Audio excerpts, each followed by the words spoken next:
BBC Breakfast's Naga Munchetty is now a household name, but her career in journalism hasn't always been quite so glamorous. She was regularly told she was useless and had to develop a thick skin as she got to grips with the tools of the trade. Speaking in a brand new interview, Naga admitted, "I had copy thrown at me when I first started in newspapers. I was told I was useless. I did go home many a day in tears, but equally, I learned not to make mistakes, that mistakes weren't acceptable." Though there were lessons that were difficult for her to learn, she believes that strict workplaces actually helped her hone her craft. That fear of making a mistake meant that you did your research twice as well, and to the best of your ability, she reflected. On the subject of news sometimes being a brutal business, she continued, "I remember when I first decided I wanted to explore being on air, I was told, you are quite sensitive. You do take criticism quite hard and you dwell on things. You need to toughen up. And I did," she told the Radio Times. Nowadays, Naga still receives harsh criticism, and it's often from viewers who discover her on Twitter. During her coverage of the Queen's Platinum Jubilee celebrations, she was criticized for her unpatriotic choice of outfit, after she chose not to dress in the traditional colors of the British flag. Instead, she decided to don a blue and yellow number, which some believed was a show of solidarity for Ukrainians blighted by the war with Russia.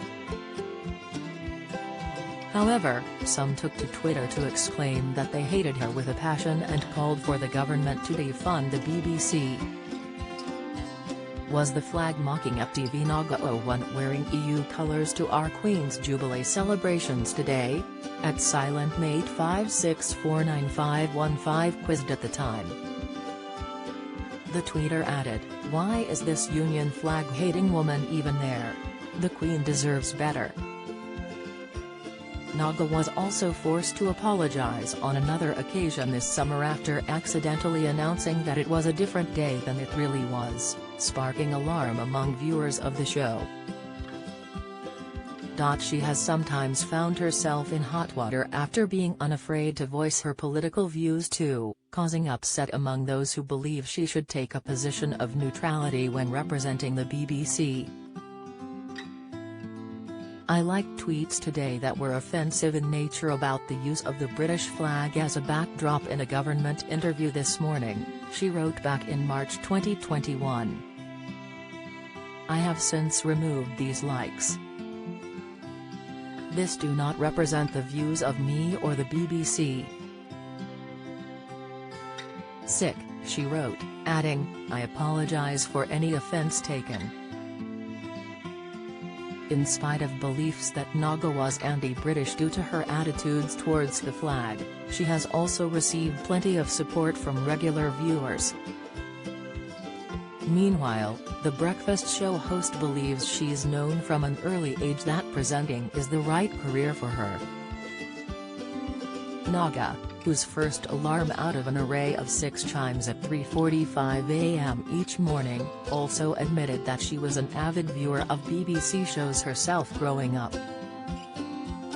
She told the Radio Times jokingly, "When I was about 2 or 3, I was sat on my bed with my mum and Play School was on, and I apparently leapt at the television and dived headfirst and hit it, and then just sat on the floor smiling." To read the full interview with Naga, pick up a copy of this week's Radio Times magazine.